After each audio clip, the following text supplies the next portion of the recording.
Ngicela ngemvumo yenu nje ma-ground forces omkhonto wesizwe ukukhuluma nani. Ukukhuluma nani kuphela nje.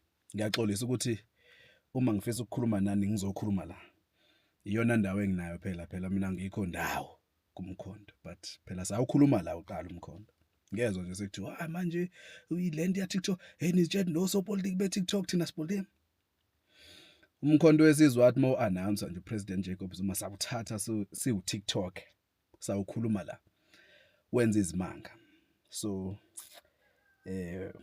ngalelo lungelo awu madoda ngiyacela nje mina mangathiwa kusasa kuyavota ngisangavuka ngivotela umkhonto wesizwe lokho kubeke nje ngisawubona urelevant ngisawubona uyilona ithuluzi lela elakho uPresident Jacob Zuma ukuthi lisangashintsha impilo yomuntu omnyama eSouth Africa. But ke utheme wakho uPresident Jacob Zuma bafika bawuntshontsho ochwepheshe bezepolitiki thina sibona kochwepheshe. Sobonga nishelembe nje abazithandela umkhonto wesizwe. Uma ukhuluma uPresident Jacob salibona ithuba lokuthi nanti ithuluzi ekugcineni lokulekelela umuntu omnyama. Bafika kama political scientist afika ithatha akayenza into engakholelwa ukuthi wayihlosile uPresident Jacob Zuma. But ngifuna ukuthi uthathe lethuba ulalele la. Babuvezi no lokhuze bonke labantu enbathathe nazo bagibalisa phezukwethu kade sabakhona emkhontweni abafike ngoWillis abamukele kuWillis qhubekani nabantu baWillis ngoba abantu beWillis banemali thina sinamali okhomba ukuthi ku-MK kusetshenzwa ngemali abantu abalambayo ku-MK abaziwa umkhonto vela kusiwona umkhonto siyazi ukuthi ufihlweni nalabo bhakha laba bezimali abanikwa abantu ngoba novezi umbone edayisa izwe lakhe nje uthenjisiwe ukuthi uzokwakhela umuzi and uzokwakhela yena uvezi umuzi and ufundiselwa ingane zakho uthengela amaglosa every month ne-wheelchair athengelwe yona thina ngeke size sidayise izwe lethu ngenxa yokuthi siphethe abantu bakagogo abafihla ukuthi bakagogo bekwi-MK abagqibe ngezikibhu ukuthi bakenhlanganweni siyabonga abandla babumtolo siyanicela sidinge ebuholi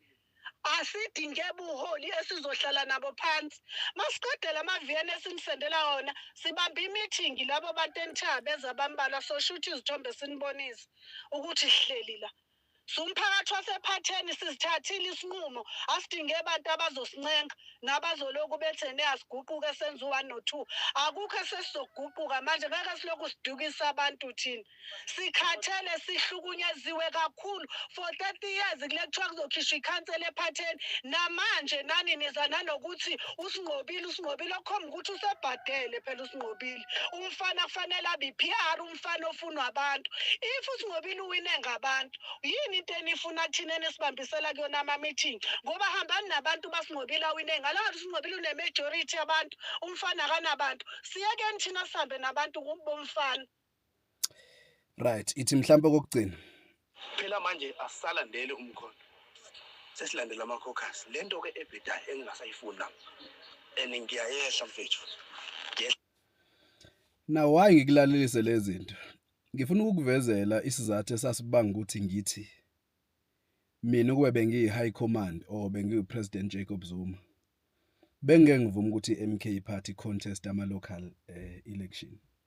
Now usinqobile lo kukhulunywa ngaye ngiyamazi ngimkhonzile umfowethu ngiyajabula ukuthi ucandidate nombani nalo mfana onumber 2 PR naye ngiyamthanda as long as represent umkhondo nje comrade uDerek naye ngimkhonzile ngikhuluma ngeRichmond angithi comrade uRage comrade Swelihle baningi ocandidate abakhethiwe angazi phela bakhethwe kanjani but uma be represent umkhondo mina ngiyawuthanda umkhondo.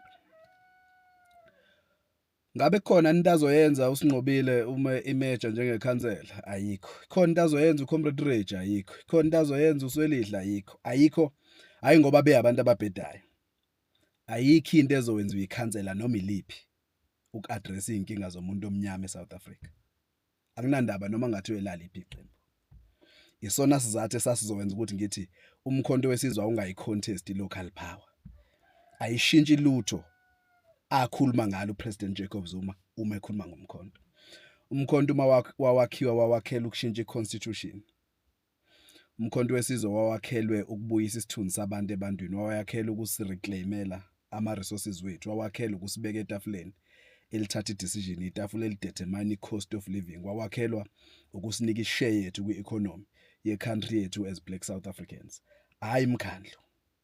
Ingakho nale ngoma ethi sizothatha omasipala thina siyabathi angithanisisi kahle, ngoba isenza si-shift i-direction, sikhohle 2/3, sibone imkhandlo nama-metro. Imkhandlo nama-metro izolungisana. Yazi inkinga enkulu ukuthi uma sisukela i-local power izovula amathuba omsebenzi, and uma ivula amathuba omsebenzi ithi asikhompithe mina nawe sibangele lo thuba elincane lomsebenzi. Kanti uPresident Jacob Zuma uthi asibuyise ilizwe kuqala libe sezandleni zethu, and then sesingaqala sikhompithe sizibangele la amathuba omsebenzi because ayobe semaningi uma senza kanjalo. Now uma senza kanje, uzwa lo mama ekhuluma kanje, uzwa lo bhuti ekhuluma kanje, babanga ukuthi ubani ikhansela, nizodubulana nina nibanga into engathi shuku. Uyazi nina nizodubulana nibanga ukuthi uba uzoba ikhansela, uba umeya, uba uspeaker. Ngisasho namanje angazi ngafisa ukuhlala nomkhulu, ngiwunobhadi nginjalo, ngiwubongani Shelembe ozithandela umkhonto wesizwe nozithandela ama-South Africans. Ngiyafisa ukuhlala nomkhulu ngimuzwele eduze, ngokwami ngisaconvinced ukuthi umkhulu akazahalela ukusukela i-local power. Waconvince wayinina, nina osopolitiki bangempela, hayi laba be-TikTok. Hayi camanga ukuthi ipolitiki u-TikTok, thina sipolitiki kwangempela. Niyapolitika ke nakho-ke manje niyacontestana, nifuna nibulala umkhonto wesizwe over ubukhansela nemkhandlo. Senikhohlwe i-bigger picture ukuthi uma wakhiwa wawusukelani kahle kahle umkhonto wesizwe. Ayibo inkinga yeni? Yes. Uma noma ngathiwa siyayiwina imkhandle eminingi kakhulu le KZN, angeke si-address lutho ngalonto. Sobe sisazobanga lawo mathutshana amancane bandla ukuthola lo msebenzi. Lawo mathutshana amancane ikhansela langasekhaya. Lawo mathutshana amancane umeya umngani wami. Noma ngikanjalo, ngezilungele izinto uPresident Jacob Zuma ayefisa ukuzilungisa uma akho umkhonto wesizwe. Now ngiyafisa wonke umuntu ayi-understand lonto. Akusiyona inkinga yomkhonto wesizwe. Inkinga nje yawo wonke ama-South Africans. Ngiyathanda ukusukela izinto ezincane ezingathi shuku. Yazi ukuthi umkhonto wesizwe ngaphela u3 years sesingasawufuni noma subona. Uphethwe yinini imkhandlo? Yeah. Nihlulekile ukudeliver. Ningahluleki ngoba nibheda noma ningakwazi noma ninganayo capacity. Nihlulo kunje system ayinivumeli. Le akade ethi uPresident Jacob Zuma ayilungiswe nge2/3 majority. Mina bengingancama siyiyeka amathuba ale local power bese siphinde sifocus ku2029. Ngabe sizoyithola anginandaba. Akuzuba ukuthi ngoba nakho sibona ukuthi inkulu into efunakalayo ukuthi sishintshe izinto mase sibona ukuthi hayi sizozenza izilima ngokuthi sibambe lezi zinto ezincane ezingathi shuku. Ngancama adlule lawo mandla. Silinde 2020 sifocus kule wathi sisayibambe kulento ayekhuluma ngayo eqala uPresident Jacob Zuma. Inini esenivele nashintsha ninako sopolitiki bangempela. Inini esenishintshile senthi hayi yabo masibambe imkhandla. Asiyazi thina lonto. Namanje sisafuna ukushintsha iconstitution njengayesho uPresident Jacob Zuma. Ngaze ngafisa mkhulu ukuthi phela naku phela umuntu Jesu Christ. Konje ngingenza kanjani? Umuphi umlingo ongangifaka kuPresident nje, hayi ukuthi mina senga-advise uPresident Jacob Zuma, but ngiyafisa ukuhlala eduze neshow ukuthi umkhulu angasho ukuthi ngangayifuni ngaconvince wayibona osopolitiki abakhulu. Nibanga ubukhansela. Nibanga ukuthi uba uzobika hayi siyawuyeka umkhonto bathi abantu ephatheni what 9 no what 8 angikho sure. Sebe iDA cabanga leyo suka kumkhonto usuyidi nibanga ubukhansela. And akusilona iphutha la nombalele, iphutha nje laba iphutha angazi iphutha lomkhonto wesizwe ukuthi uvuma ukuthi uzonika ithuba lokuthi niyibange lonto. And uma niqhubeka ngeke ngibe surprised uma ningadubulana nibanga lonto nina. Niyabathanda o10,000 bese nidayise lonke ilizwe egameni lokuthi wena uthola isalary sukhansela. Uma kunje angazi mhlambe ngeke ngivote ngoze ngivote ngo2029 sengisukela ukushintsha iconstitution. Iyona into eyenza isenze empilweni yami leyo, angeke ungisize ukuthola umsebenzi manje. Mina into eyongisiza ukuthi kushintshe yonke isystem.